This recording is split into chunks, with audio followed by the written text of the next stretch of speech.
HSBC presents CNBC-TV18's Future Female Forward, the Women's Collective, powered by Parity. Welcome to HSBC presents CNBC-TV18's Future Female Forward, the Women's Collective, co-presented by HCL Tech.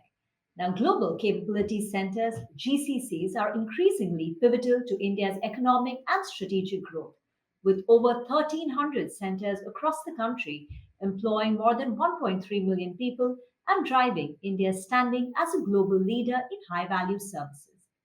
As GCCs continue expanding into complex, innovation-driven functions, the role of women leaders becomes ever more essential.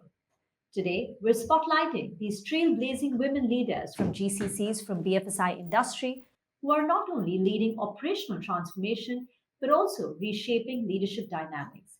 Please join me in welcoming Srinivasan Seshadri, Chief Growth Officer and Global Head of Financial Services, HCL Tech, Srisha Voruganti, MD and CEO of Lloyds Technology Center, and Madhvi Dhanukar, Head of Principal Global Services, India and Philippines. Thank you very much once again for joining in. So it's no secret that global capability centers have evolved beyond efficiency drivers to becoming powerful innovation hubs. While there are various factors that drive innovation, inclusive leadership has proven to drive innovation and operational excellence in GCCs. So my first question is to you, Mr. Seshadri. As a technology company working with multiple Fortune 500 companies, how do you see the evolution of GCCs and the role that inclusive leadership plays in it? Thank you very much for this opportunity and very warm welcome to Madhvi and to Shirisha for this event. Service providers and GCCs are working in tandem for in so many organizations. I think it's not a divide of is it GCCs or do you go to a service provider? I don't think that is true anymore. So as the evolution of GCCs have happened from typically like how it happened for service providers also in terms of being potentially a cheaper alternative to IT services being provided overseas to being done in India where the talent, of course, has been amazing. I think as they've evolved into innovation hubs and, as the guys who drive a lot of the strategic thinking and IT services for their respective organizations, we've worked very, very closely with them in making those strategies being executed for the betterment of the respective organizations. As we see leaders like Shirisha and Madhvi, a lot of inclusivity especially in the leadership, has brought about a sense of belonging amongst GCCs, bringing in very, very diverse thoughts, ideas that sort of makes it a more holistic feel for the organizations. And especially at a time when there are so many opportunities that are available for extremely good talent. It's a huge way of retaining talent within the organizations. I think that's the very fact that you can bring in extremely diverse ideas that can have, very many points of view, a sense of belonging of people within the organization, and driving forward with a consistent leadership team is, I think, at the backbone of success for every organization. Srisha, how do you cultivate an inclusive work environment in your organization, and what is the impact you've seen as a result of these efforts? Well, to me, inclusivity is not just about, bringing a lot more women into the workforce. When I look at the global capability centers, to me, inclusivity is also about geographical inclusivity, right? Where you have your centers in these, fairly distant locations from the main organization. I think it's important to actually have people have those seats at the table and being part of key decisions across the organization. So to me, that is really, really important for the success of these, the global capability centers. And like Srini mentioned, these are here to stay, giving huge benefits to the parent organizations, of course. And to me, it's extremely, extremely important to have a very, very diverse team as you're designing solutions. And being part of the banking and financial services sector, where more than 75% of the either buying decisions or decisions related to money are influenced by women.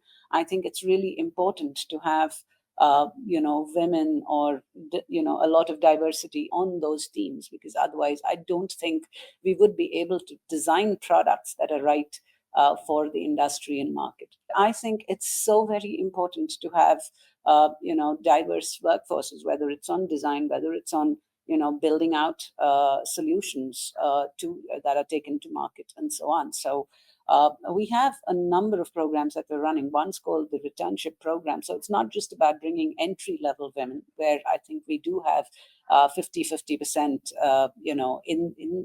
in the market available. But as you know, I mean, as we get into the senior levels of leadership, we do see a huge amount of drop, right? Especially in the, the 5 to 10 year bracket. And after that, we do see some consistency across the workforce.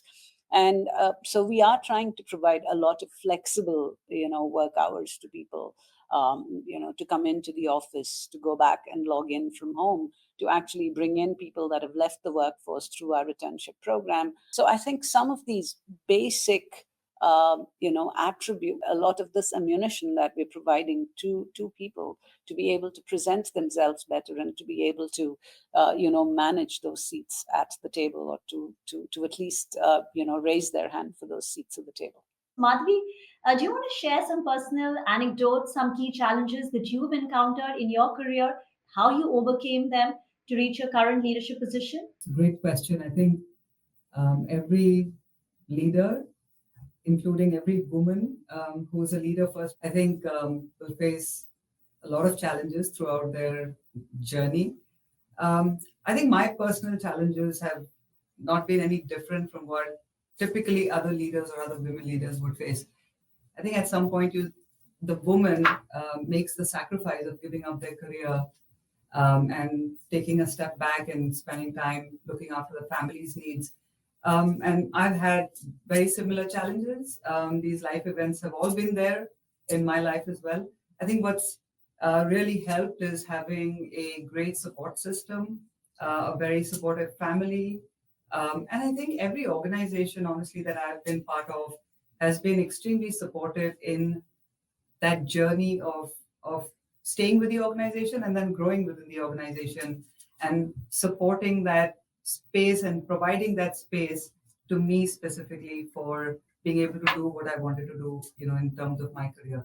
I think what's always helped me in particular has been to be very thoughtful and clear about the path that I've chosen or the path that I want to be on, and then making sure that I am doing what is needed to be the best in that space and to be able to add more value than what the job is or the role at the point is demanding. I think that's been extremely helpful for me to cut through some of the challenges and break some of those glass ceilings that we talk about, so regularly. Srinivasan, how is HCL Tech making sure that your entire workforce is abreast with the latest technology, the evolving skills which are needed for these new technologies? What is it that HCL Tech is ensuring? One thing we've been very consistent in articulating to all 220,000 of our employees at any point in time is the individual is the owner of their own careers. Right? We can only provide all the enabling systems to ensure that access to whatever training, learning is made available to them. Time, which is, I think, a very important commodity, is made available. They don't have to they have to necessarily take some time off for learning hours to make sure that they upskill constantly. But it's up to them to see how they are a sponge at any point in time, learn the tools and the techniques that's going to advance their respective careers. Right? And again, another place where I think that service providers with a much wider coverage of different organizations that embrace different methods to reach the same destination. We work with a lot of the GCCs so that we are also advising them on what's the best way to do this rather than for them to reinvent this thing for each of their organizations. So again, it's a collaboration that I think works well for a general uplift of the overall skill levels, whether it is service providers or GCCs. One thing that comes up very often is mentorship, support networks, and they really help in the professional growth of women leaders. So, Sirisha, come in on this. Can you discuss the importance of mentorship in your career? Any experiences that you can share where mentorship significantly impacted your journey? I think it's important, not just mentors. I think having role models in the industry is extremely important. People that you would look up to and want to be like sometimes. I think it's extremely important to have those people. In organizations, we do have, at least, in our organization, we have things like the Women Leadership Network, Women in Technology, and things like that. So there are networks that we're creating. And as all of you know, it's very, very important to have and be part of those networks where you have or are creating that visibility for yourself, right? And I think it's very important to be top of mind when somebody is thinking about the next role, the next opportunity that is coming up. I think it's really, really important for you to be, part of those networks. And, in those networks, of course, you would find your mentors, people that you would like to go to, people that, would help you chisel some of those areas that you think you need to, be better groomed. So there are three things that I really believe, I'd like to drive home. One is ensure that you are responsible for your own career, irrespective of networks and mentors, where you need to hone a lot of skills to get to that point. And that's your own responsibility. The second, of course, be part of networks and be part of, as you build your skills, I think, you're able to talk, you're able to converse, you're able to challenge, opinions, thoughts, and forums. And I think that's a great way of gaining some sort of visibility in that network and being top of mind when there are conversations about what next. And of course, having those mentors and go-to people who you can always bounce off ideas and thoughts. And on the first one, when you're kind of building out those capabilities, it'll also teach you to raise your hand. A lot of times, I think, women don't necessarily raise their hands, even if they are ready for a job, potential, the next job. You have a man who's 60% ready who'd say, yeah, why don't I try that out, and it's okay to fail. But I think we don't raise our hands till we feel we're 99.999% ready for the next job. So I think, all of the three that I spoke about will actually enable you at some point to say, yes, why don't I pick it up? And it's okay to fail. If I do fail, then, there's something else in store for me. So I think that's extremely important. And through the process, totally agree. I think it's important to have mentors, your go-to people, somebody you can talk to and have that safe space with. Madhavi, tell us about Principal Financial. What are the kind of programs you are running to mentor and groom the women leaders in your organization? I think just more broadly, Principal has been very, very focused on learning in a self-learning sort of mode, which is we will give you the resources, but you have to develop the skills when using those resources, right? And I think just broadly across the company, we've got multiple programs that help folks determine what they need at that point in time, outside, of course, of technical training, which is required and to do the job, and that's more structured. But outside of that, self-learning is hugely driven across the company. Continuous learning and constant learning is something we are advocating. We advocate a lot. How do you get yourself ready for an opportunity before the opportunity arises? It's only when you're ready for the opportunity that you will be able to grab the opportunity when it comes. If you're going to wait for the opportunity and then start to prepare yourself, it won't happen. So how do you actually get the workforce to start thinking of learning continuously, spending time on understanding what's coming ahead of them, and then getting prepared to grab those opportunities as they come because they're ready to take them? A lot of learning also comes from your managers, from people you work with, your peers and your colleagues. Not many think of that as a way of learning. And I think that's truly something that one must focus on. Sometimes you like something a peer does. I think the third thing is, learning from what we call, at Principal and other places, what we now call reverse mentoring, is spending time with the younger generations, the Gen Zs and the millennials and, the Gen Alphas. And now from this year, we have Gen Beta. Is just spending time and with them and learning from their perspective. They are born in the technology, in the digital age. They understand things very differently from the way people of previous generations understand them. How can they become a source of learning, especially for senior leaders? Because now more and more of this generation is getting into the workforce, understanding what their needs are, which are obviously different from other generations. How do you perpetuate learning across the organization? Seeing it from the lens of this generation, I think, is very helpful. So just reverse mentoring, I think personally for me has been extremely helpful. I have a daughter who's 26 years old, and clearly just learning from that generation and trying to keep pace with her in itself is a huge learning for me personally. How wonderful. This has been such a rich and an engaging conversation. But as we wrap it up, Srinivas, you just come in with your concluding remarks on this topic. I think it's, phenomenal conversation, great inspirational topics from both Shirisha and from Madhvi. So anybody any women leader who wants to aspire to become them, I think the stories are all theirs. It's great to just listen to them and what they have done. We have mentorship programs, training programs, where everybody needs to own their own careers. All of this is fine.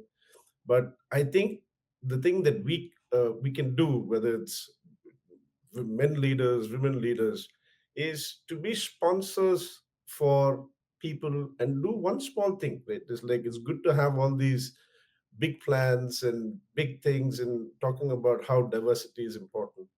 But anything anybody can actually do to make an impact to any one person, I think that's important.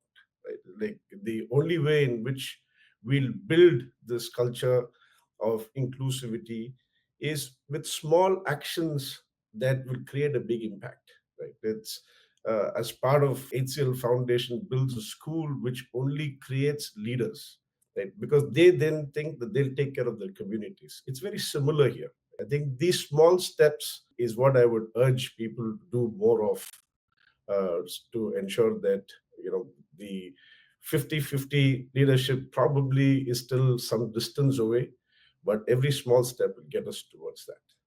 And I'm sure everyone who hears this conversation today will be impacted and inspired. Thank you very much for joining in, for sharing your personal stories, anecdotes, the challenges, the opportunities, and how you reached and you are what you are today. So thank you very much for joining in. As we continue to champion diversity and empowerment, stay tuned to CNBC TV18's Future Female Forward, the Women's Collective, for more impactful conversations that drive change and progress in leadership, tech, and beyond.